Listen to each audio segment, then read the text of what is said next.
Nah, kita masuk ke materi ini ya. Lalu bagaimana awal-awal proses dari nol. Jadi saya tinggal di sini di kampung Citiis beberapa masalah sekali ini dan tidak jauh dari perempuan ini. Saya sambil mondok sambil sekolah di bawah. Saya sekolah di masyarakat Islam. Sebelum saya sangat aktif sekali kegiatan badminton di luar kabupaten seperti itu. Karena saya kalau belajar ya belajar totalitas. Berpramuka juga, biasanya ikut paskibra juga lolos. Itulah masa-masa saya sebelum mengenal pondok pesantren di rumah. Masih mengikuti zaman, belum mengikuti visi saya. Lalu perubahan pun dimulai ketika saya masuk di pondok pesantren di Quran di kelas 11. Saya di sini alhamdulillah sangat bersyukur sekali karena walau bagaimanapun sebab terbesar saya bisa kuliah di luar negeri ya pondok pesantren Batu Tuhan. Alhamdulillah di sini saya mulai mengenal kampus namanya Ar-Roya, Madinah, dan salah satu nasihat yang selalu Ustaz yang disampaikan, saya selalu terngiang-ngiang bahwa mungkin beliau saya tidak bisa keluar negeri, tapi saya yakin saya bisa di Quran, bisa keluar negeri.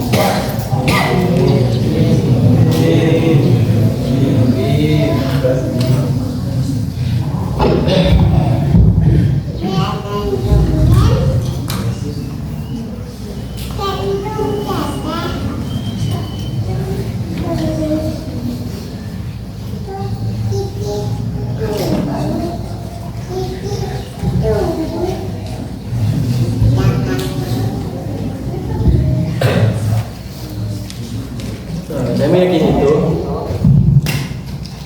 Setiap beliau mencapai itu, saya selalu semangat. Saya selalu yakin bahwa saya bisa. Saya mungkin tidak lama. Saya akan berproses semaksimal mungkin. Dan alhamdulillah saya pun mondok ini dengan walaupun tidak 100% mengikuti aturan saya. Kan buat rumah, semua itu tidak boleh karena darurat. Tapi saya selalu maksimalkan ya, saya jadi ketua, lalu maksimalkan proses. Saya bersyukur sekali. Di sana perubahan saya sangat drastis sekali. Dimana di awal ketika masa-masa saya mungkin berkomunikasi dengan lawan jenis itu biasa. Tapi setelah masuk pesantren saya benar-benar berubah, membatasi semuanya, membatasi aktivitas, membatasi komunikasi sebagai dengan lawan jenis. Saya benar-benar fokus menghafal. Dan seperti yang kalian lihat bahwa di awal saya mendapatkan juara 1 ya di tingkat internasional dari Singapura negara.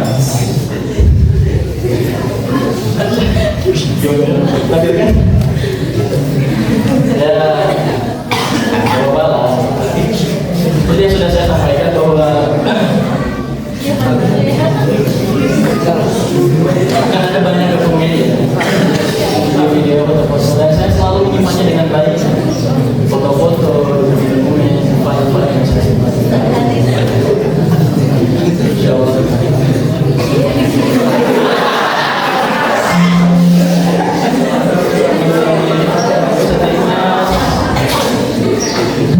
Saya bisa generasi awal. Seperti yang saya sampaikan bahwasanya titik awal saya bisa berkiprah di kancah internasional itu dari sini teman-teman semua. Ketika saya diamanahi oleh Ustaz dari sini untuk berpidato ya di acara pulangan santri. Jadi biasanya itu ada semacam acara kalau santri mau pulang semester itu harus dites hafalannya dan semacam ada acara itu. Inilah acara ya sebisa kita, seprofesional kita. Dan waktu itu saya jadi di pidato bahasa Indonesia. Alhamdulillah saya pun menghafalkannya secara mati yaitu pemati semuanya lancar. Lalu di tahun berikutnya pun saya berpidato lagi dengan bahasa Arab juga lancar juga, dan dari situlah saya merasa bahwa skill public speaking saya ini ada jadi bagian dari hidup saya. Dan itu saya benar-benar meningkatkan mendengar podcast, mendengar kajian, ya akhirnya bisa sampai ini. Dan ruangan ini menjadi saksi. Ruangan yang sekarang jadi gudang adalah tempat saya berpidato, tempat acara, tempat berkumpulnya santri, tempat titik awal saya bisa bicara di depan umum dengan lantang. Karena sebelumnya ketika saya SMA, saya dapat juga tuh kemana untuk orasi di kabupaten.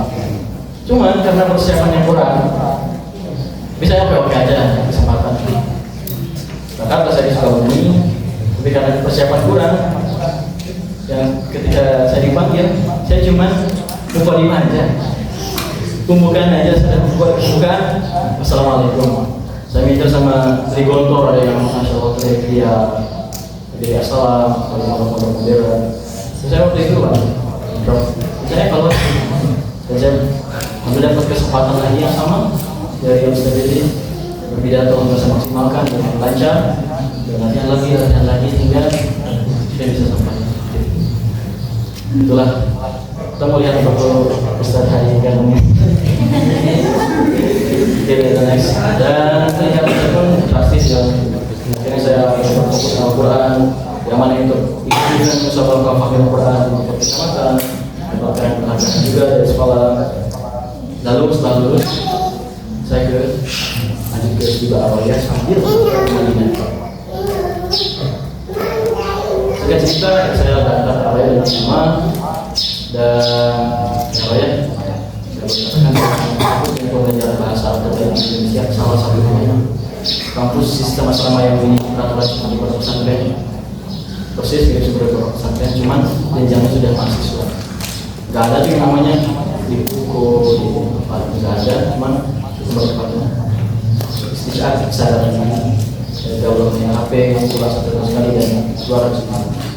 Saya pun inilah fase berdarah-darah saya sesungguhnya di Tiba Arwaya. Di awal tahun itu adalah fase berat karena fase bahasa ya, fase bahasa yang setiap hari saya menghafal 50 produk 10 sampai 70 setiap harinya, dan saya selalu selalu berazam untuk mempraktekkan produk. Jadi kalian pun kalau punya produk harus dipraktekkan. Karena saya teringat dengan kisah Ustaz Jadi Ustaz Sayyidi ketika masih di Arwaya bicara dengan pohon, bicara dengan cermin, bicara dengan tembok, saya lakukan dengan teman. Akhirnya saya pun terus melatih seperti itu, dan ada anggapan bahwa Arwaya manhajnya nggak jelas, dan anggapan seperti akidahnya keliru, bahkan itu ya orang yang mutasyadid akidahnya keliru gitu. Saya katakan bahwa manhaj ini tidak tepat. Yang lebih tepat adalah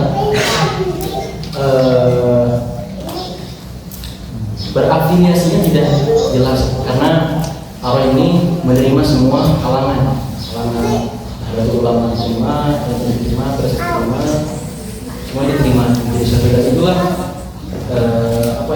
mempersatukan. Dan masalah manhaj, masalah akidah, selama saya belajar di sana kurang lebih 3 tahun setengah, tidak ada tuh yang keluar dari pemahaman salafus saleh seperti yang saya dari Madinah. Tidak ada buku-buku yang keluar dari ranah itu. Kita itu sama, kita wasatiyah, kita tahawiyah, dan kalaupun dinilai manhaj sama itu sudah keliru. Dan banyak sekali belakangan ini orang-orang yang mengatakan seperti itu. Bahkan ketika saya di Madinah pun ada yang mengatakan seperti itu, tapi mereka tidak tahu fakta seperti apa. Apakah mereka menilai apa yang negatif dari personnya atau perorangannya atau dari institusinya? Kalau memang dari institusi, kita lihat apakah pengajarnya memang keliru dalam akidah. Saya rasa tidak ada. Dalam kitab itu sama, dalam penyampaian juga demikian. Jadi saya rasa kalau kalian ingin berbicara silahkan, tidak menjadi masalah. Kalau ada anggapan seperti itu negatifnya apa ya, jangan didengar. Maka kalian kuatkan kalian, kuatkan kebijakan kalian. Orang-orang yang seperti itu ada dua kriterianya, antara dia masih baru belajar karena kalian masih belajar itu merasa paling tahu ya. Sebagaimana Imam Syafi'i mengatakan al-ilmu arba'at marahil. Ilmu itu ada 4 tahapan. Yang belajar tahap pertama merasa dia paling tahu, banyak mengingkarinya. Itu menurut ilmu yang di tahap awal banyak mengingkari, banyak merasa dirinya paling tahu, dan mungkin salah satunya adalah dia merasa paling tahu. Dan ada juga yang kedua, orang yang mengatakan tanpa bukti, hanya secara di belakang, tapi tidak sama sekali membuktikannya. Kalau misalkan dari prosesnya mungkin ya dari UIN juga ada orang yang menggunakan musik bisa, dan juga kelarang yang seperti itu. Ada juga yang tidak aktif dalam berpakaian seperti buka aurat. Ada juga ya siswa UIN yang saya lihat sebagian mungkin sangat berat sekali dari siswa UIN yang menggunakan musik, mana musik itu kan kedengaran. Mungkin seperti itu singkatnya saya Aroya. Jadi awalnya saya maksimalkan lagi yang satunya dari bentuk Quran seperti banyak event, kurang lebih sekitar 20 perlombaan nasional seperti 15 di antaranya saya juara, dari juara 1, juara 2, juara 3, juara favorit, dan kebanyakan bidang itu di public speaking dari bahasa Arab. Ya. Lalu saya pun daftar ya di tahun pertama itu. Kenapa saya tidak diterima di tahun pertama? Padahal saya sudah bisa bahasa Arab. Saya evaluasi kenapa ya, ternyata mungkin berkas saya yang kurang, berkas saya tidak kuat. Di tahun kedua saya coba daftar lagi. Saya sudah mengikuti perlombaan, sertifikat nasional saya sudah sertakan, tapi tetap saja tidak membuahkan hasil. Tapi saya tidak pantang menyerah. Saya selalu yakin akan mimpi itu. Saya selalu yakin akan pengkabulan Allah, karena Allah Subhanahu Wa Taala Maha Pengkabul. Ketika makanya prinsip seorang Muslim, ketika doanya tidak dikabulkan, dia harus sangat bersyukur. Dalam satu riwayat, kalau salah sahabat Umar bin Khattab mengatakan perkataan yang sangat ajib. Apabila doaku tidak dikabulkan, apabila doaku dikabulkan, aku bahagia. Dan apabila doaku tidak dikabulkan, maka aku akan sangat bahagia, berkali lipat kebahagiaan. Ada yang tahu gak kenapa beliau mengatakan seperti itu? Silahkan. Kenapa? Karena Allah punya apa? Allah punya rencana. Betul, coba penilaian.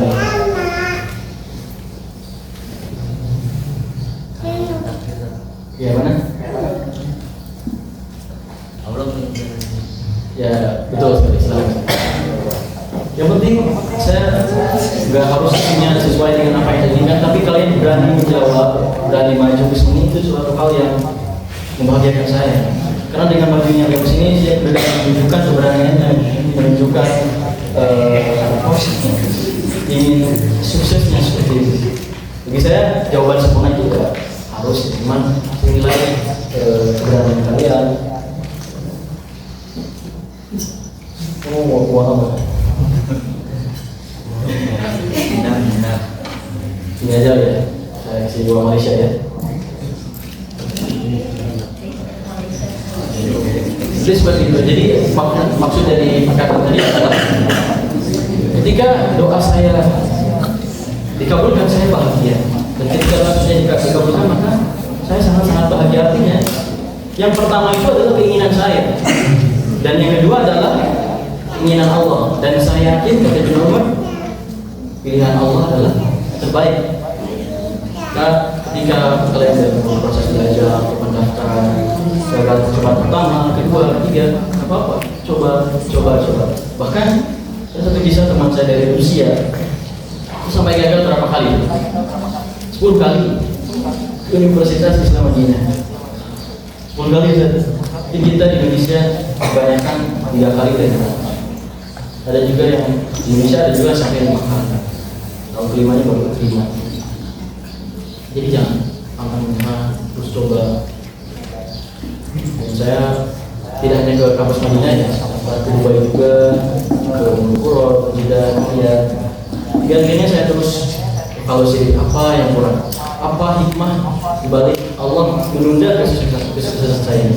Ternyata saya harus berkenal dengan Syekh Usama, saya menghafal matan ke beliau dan jadi tercepat juga waktu itu. Saya ikut perlombaan lagi dan hikmahnya saya dapatkan kesempatan jadi juri di Arroya bersama Syekh Hakami, dosen saya, satu meja. Alhamdulillah, hikmah dari tidak diterima saya di tahun pertama dan tahun kedua. Lalu saya juga diundang menjadi juri di Universitas Pendidikan Indonesia di Bandung bersama samping di kanan saya ini udah doktor, saya masih mahasiswa. Tapi dah biar prestasi berbicara. Dan juga saya pernah dapat kesempatan untuk study abroad di Malaysia, Singapura. Cuman nama saya sudah ada di grup tinggal persetujuan dari kampus. Cuman waktu itu bentrok sama ujian, dan akhirnya saya memutuskan untuk mengundurkan diri. Ini tertulis surat pengunduran diri dengan bersama dengan Indonesia. Saya yakin ada hikmah lebih baik di balik ini semua. Saya pun terus berproses di awal ini. Saya diundang jadi juri lagi di kampus TOP, di UI. Hingga akhirnya di akhir tahun 2023 saya dapatkan pengumuman, sudah ada pengumuman lulusan dari Universitas Islam. Saya pun antusias, buka handphone dan alhamdulillah 11 Desember 2023 mendapatkan lulusan dari Universitas Islam. Ini adalah beritahuan resmi dari kampus. Mereka bahasanya saya dengan Universitas Islam. Ini dulu awalnya ada tuliskan Ta'tazir ala Indonesia atau mohon maaf kami belum bisa terima. Ya alhamdulillah setelah berproses lama untuk diterima dan statusnya pun berubah menjadi ubah dan memperlukan jenjang selamat namun telah diterima di Universitas Islam. Tentu ada banyak hal yang menjadi faktor kesuksesan saya. Saya memaksimalkan berkas semaksimal mungkin, berkas rekomendasi. Kalau saya mengandalkan ijazah, saya nggak akan bisa lolos. Ijazahnya nilai 80 sekian, 85, tidak 90. Tapi saya selalu meyakini ada hal lain yang menjadi faktor kelulusan ke kampus ini. Karena saya sering, seperti yang sudah saya ceritakan tadi, saya sering download video-video kisah-kisah yang lolos ke sana. Ya akhirnya saya pun memberikan jawaban, saya sudah memaksimalkan informasi yang saya dapat. Saya ikuti live roadshow dari Jamiah Madinah dan banyak sekali seminar-seminar. Lalu bahkan surat sehat pun yang seharusnya hanya dari puskesmas, saya ke rumah sakit kelas A karena ada senior yang mengatakan kamu harus pakai surat dari kelas A. Ya, saya pun berangkat ke sana, bikin biaya mahal, tidak masalah demi satu media lebih baik. Juga rekomendasi setiap ada syekh berdakwah, saya coba komunikasi, coba menjelaskan, coba minta bantuan, dan sesi saya alhamdulillah bisa dengan baik. Dan ada satu faktor yang besar bagi kelulusan saya. Mungkin saya cerita ini di pondok pesantren Baitul saja, tidak yang lain. Yang menjadi faktor kelulusan saya itu saya pernah dibantu juga oleh salah satu syekh di sana lewat ustadz yang dekat dengan syekh di sana. Ustadz ini di Indonesia, saya belum pernah ketemu secara langsung, tapi beliau melalui dan karena direkomendasikan oleh ustadz yang lain, ini akhirnya ada kesepakatan lah. Saya bantu beliau, beliau kan bantu saya. Alhamdulillah saya bisa membantu beliau dan beliau berjanji akan membantu saya untuk bisa bergabung. Karena saya lihat beliau ini masya Allah sudah bisa membantu kurang lebih 20 orang saat beliau lulus ke Madinah. Lewat orang ini ada 20 sampai 30, 16 saat Madinah. Ya, singkatnya seperti itu. Di samping usaha yang saya lakukan, rekomendasi, surat saya kelas A, hingga akhirnya Allah ketika jalan saya pertemukan dengan orang yang memang kenal dengan orang di pusat Badan Popularitas Tasdil di kantor penerimaan. Dengan catatan saya mau belajar terlebih dahulu. Alhamdulillah saya pun maksimalkan, dan itu adalah fase sulit bagi saya karena saya di awal ya dan terbatas penggunaan elektronik, dan saya pun berusaha semaksimal mungkin. Akhirnya selesai dan beliau pun merekomendasikan saya, dan alhamdulillah mungkin salah satunya lewat beliau juga atau mungkin lewat rekomendasi dan lain sebagainya.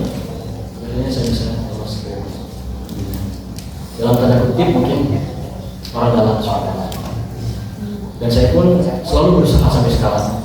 Karena begini teman-teman semua, ada 3 kriteria untuk diterima di Universitas Madinah. 40% pertama itu khusus bagi pondok pesantren yang berafiliasi dengan Madinah. Misalnya sudah ada kerjasama dengan Madinah, seperti Al-Wafi International Boarding School, Al-Irsyad. Ini langganan Al-Irsyad ini setiap tahunnya ada sekitar 30 orang. Satu pondok ini 30 orang kebanyakan. Hanya mereka ketika dari santri baru seakan-akan pindah angkatan. Ada juga pondok-pondok yang lain. Al-Maktub juga demikian. Ada beberapa persen yang memang dikhususkan bagi mereka yang sudah ada kerjasama. Itu 40%. Terus 30%-nya lagi itu dari berkas-berkas. Misalkan dia bukan dari sekolah yang berafiliasi atau akreditasi dengan Madinah, tapi dia berprestasi hafalan yang banyak, ijazahnya bersanad, nilainya bagus, prestasi di tingkat nasional bahkan internasional, dia bisa juga lolos lewat jalur itu, masuk ke 40%, 30% yang lainnya. Dan uniknya, dan ini sebenarnya hasil besar di kampus. Ini saya tahu langsung dari salah satu mahasiswa pasca sarjana yang memang sudah di sana. Dan ini garis bawahi saya share ke ini 40% itu adalah ke pondok yang terakreditasi UIN, 30% yang lain adalah berkas-berkas, dan 30% yang lain kan benar kan? 40, 30, 70. Sisanya 30% yang lain itu tidak disebutkan. Hikmahnya apa? Mungkin 30% yang lain itu datang dari doa ibu kalian, ibadah-ibadah kalian, semangat kalian. Makanya jangan pernah bergantung kepada nilai yang bagus. Kalian harus diiringi dengan semangat belajar, semangat berdoa, semangat beramal, dan itu jadi hal penting ya. 30% yang ini benar-benar dihasilkan. Boleh jadi ketika malam ahad ini misalkan sedang mendaftar, dan di malam ahad ini kalian berdoa kepada Allah, Allah gerakkan hatinya orang yang di penerimaan. Tidak, itu tidak mustahil. Karena setelah saya tahu caranya, ternyata simpel sekali, tinggal klik lolos. Kemudian proses keberangkatan, kemudian dapatkan surat resmi, urusan tiket dan sebagainya. Dan saya pun selalu berusaha supaya saat ini untuk bisa membantu santri Al-Quran dan bisa lolos ke kampus-kampus Arab Saudi. Saya selalu bangun hubungan dengan para pendidik kampus dan juga para dosen-dosen di berbagai kampus lainnya, dan juga para pengajar Masjid Nabawi, agar bisa masuk dengan jalur yang sama, tanda kutip jalur dalam. Ini bukanlah hal negatif ya teman-teman semua. Mungkin sebagian orang menganggap ini negatif, tapi ini adalah salah satu cara kampus untuk menyeleksi siswa-siswa. Karena ada juga dari pondok yang memang terakreditasi UIN itu ketika di Madinah dia tidak serius belajar, jalan-jalan dan sebagainya, jarang masuk kelas. Makanya ada kebijakan dari untuk dikurangi kelas. Ya, akhirnya seperti itu.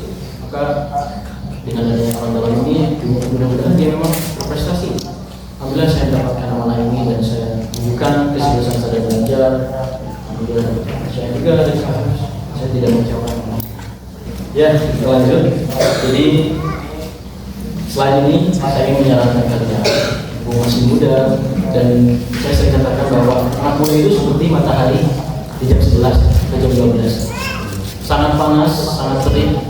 Jangan sampai semangat kalian yang membara ini tidak menghasilkan karya, tidak menghasilkan usaha-usaha yang menunjang kesuksesan masa depan kalian. Maka saran saya pertama adalah buatlah target-target kalian, target yang pendek, jangka panjang, per 1 tahun, per 5 tahun, per 10 tahun, dan target yang kalian pikirkan itu tuliskan di dalam buku. Saya harap setelah ini kalian semua menuliskan target-target kalian, baik itu yang mustahil ataupun yang mustahil. Sebenarnya tidak ada mustahil selama kita masih di dunia, tidak ada mustahil. Cuman mungkin agak berat aja. Maka sasaran yang pertama itu adalah target kalian. Saya juga dulu nulis ini tanggal 1 September 2019. Targetnya ada juga di buku saya.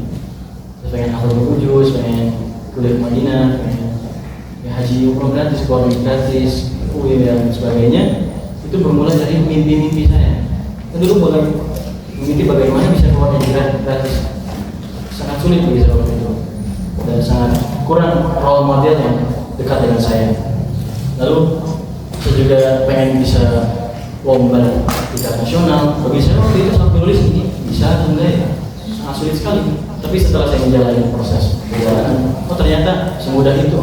Apalagi banyak lomba-lomba online dan sebagainya. Dan ini ada satu rumus jitu yang selalu saya pegang. Boleh kalian catat, hafalkan dan juga praktekkan. Yang pertama, mimpikan, pikirkan, ucapkan, lakukan, dan konsisten. Ketika mimpi kita pikirkan, mimpi itu akan berubah bentuk teman-teman semua menjadi sebuah rencana, sebuah target.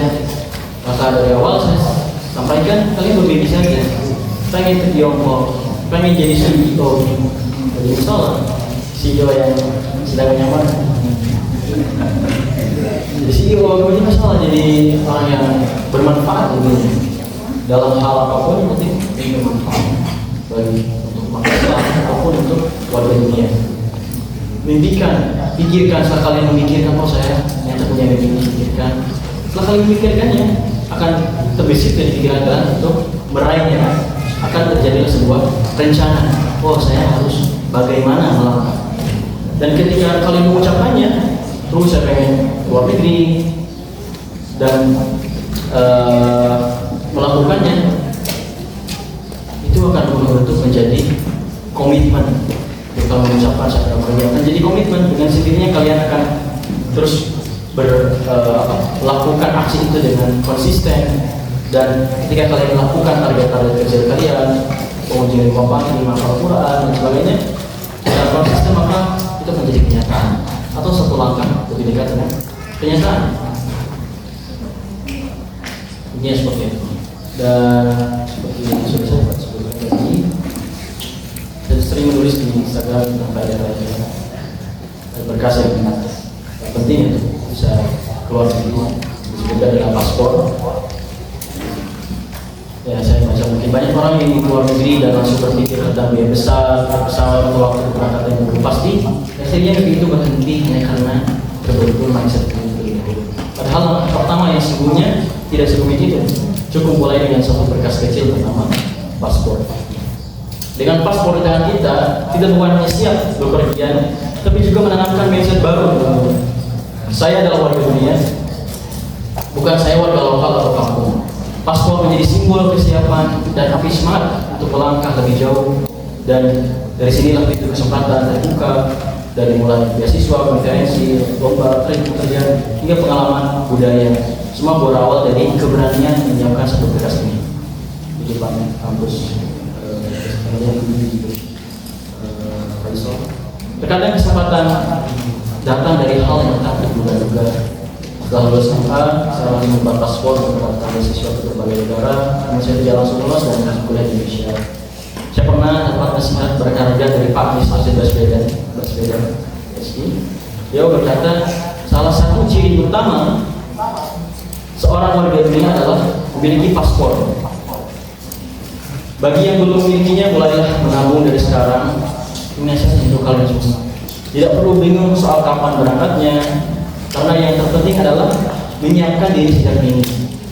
Tahukah kita jarak antar provinsi di Indonesia seringkali lebih jauh daripada jarak di Indonesia ke Singapura. Artinya kesempatan untuk melangkah ke dunia sebenarnya lebih dekat daripada yang kita bayangkan.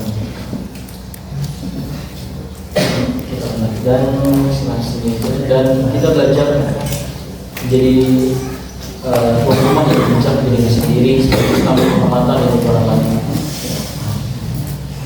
Kita tidak bisa, ini sangat penting sekali salah satu tujuan luar negeri. Kita tidak bisa menilai Indonesia secara utuh jika hanya melihat dari dalam negeri. Ibarat seorang yang selalu berada di dalam ruangan, dia tidak akan pernah tahu bentuk rumahnya. Dengan keluar dan melihat dunia, kita bisa menjadi lebih paham tentang diri sendiri, dan di sanalah nasionalisme sejati bertumbuh. Maka langkah sederhana buatlah pas. Lalu kita lanjut lagi ke materi selanjutnya, karena sebenarnya ini adalah intinya apa yang membuat kita sekali lagi lebih besar. Pertama adalah berani bermimpi besar dan ingin memimpikannya. Perlu dicatat teman-teman semua, ini adalah salah satu kata yang selalu saya pegang. Kesalahan terbesar seorang pemuda atau kita itu bukan karena punya mimpi yang besar tapi gagal, tapi karena punya mimpi yang rendah dan berhasil. Jadi seorang pemuda, saya ulang, kesalahan seorang pemuda bukan karena punya mimpi besar lalu gagal, tapi karena punya mimpi yang rendah dan dia berhasil. Jadi kalau kita punya mimpi keluar negeri dengan beasiswa, pulang pergi naik pesawat, mungkin dari kalangan kita yang di kampung itu suatu mimpi yang besar ya, bahkan mungkin mustahil. Tapi ketika kita gagal pun itu bukanlah sebuah kegagalan yang sebenarnya. Misalnya kalau pengen kuliah di luar negeri dengan beasiswa full, tapi kita gagal misalkan di tahun pertama, gak apa-apa, itu bukan kegagalan yang sebenarnya. Justru kegagalan sebenarnya adalah ketika kita bermimpi rendah dan berhasil. Meskipun berhasil, tapi mimpinya rendah adalah sebuah kegagalan. Misalkan saya pengen kuliah di Indonesia, gak mau keluar negeri, tapi meskipun berhasil, dia gagal itu tersendiri. Beda halnya dengan orang yang memang kuliah di Indonesia, tapi memang tidak Allah takdirkan untuk keluar negeri setelah punya usaha, dia berikhtiar, karena setiap orang punya rezekinya masing-masing. Beda halnya dengan orang yang hanya ingin kuliah saja di Indonesia, enggak ada yang ingin keluar negeri ataupun ke kampus Indonesia terbaik dengan catatan memang dia mampu ya. Beda lagi dengan orang yang keluarganya tidak mampu, itu beda kita. Ini karakter orang yang memang punya kemampuan, punya privilege, dia menurunkan standarnya, maka beranilah lebih besar dan yakin menunjukkannya.